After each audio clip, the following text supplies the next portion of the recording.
Avec plus de 330 000 cas positifs au Covid-19 par jour, la plupart des pays européens durcissent les restrictions sanitaires. Et elles doivent être sévères car il s'agit de sauver des milliers de vies, affirme l'Organisation mondiale de la santé, pour qui la seconde vague commence juste à déferler sur l'Europe. La vague automne-hiver continue de se déployer en Europe avec une augmentation exponentielle des cas quotidiens et une augmentation correspondante en pourcentage de décès quotidiens. L'évolution de la situation épidémiologique en Europe est très préoccupante.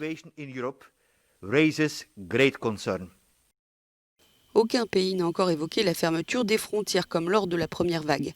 Mais la plupart des régions d'Europe ont été classées en rouge par les autorités sanitaires de l'Union européenne. Parmi eux, la France, qui a enregistré plus de 30 600 nouveaux cas jeudi avec un taux de positivité élevé de 12,6%. 88 personnes sont mortes des suites du Covid-19 ces dernières 24 heures et 1750 personnes sont en réanimation. 6529 hospitalisations ont été enregistrées sur les 7 derniers jours.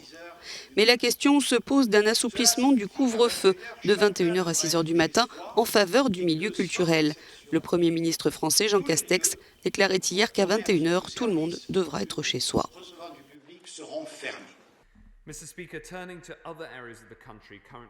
Au Royaume-Uni également, l'emballement du Covid-19 impose de nouvelles restrictions. À Londres et dans 7 autres régions, plus de 11 millions de personnes ont interdiction de recevoir des gens extérieurs à leur foyer. Et elles devront réduire leurs déplacements au minimum à partir de ce week-end. À Manchester, le maire n'en peut plus. Il rejette ce placement en alerte de niveau 3 qu'il qualifie à mots couverts d'arbitraire. Les gens en ont assez d'être traités de cette manière. Le Nord en a marre d'être bousculé. Nous ne voulons plus être bousculés.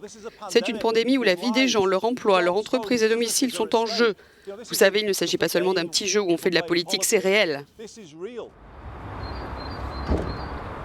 Certaines des restrictions sanitaires les plus radicales ont été approuvées en Pologne.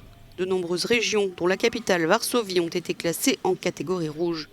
Cela signifie que les écoles ont dû fermer leurs portes. Une décision du gouvernement polonais qui fait suite à l'augmentation de cas de Covid-19 qui pousse le système de santé au bord du gouffre.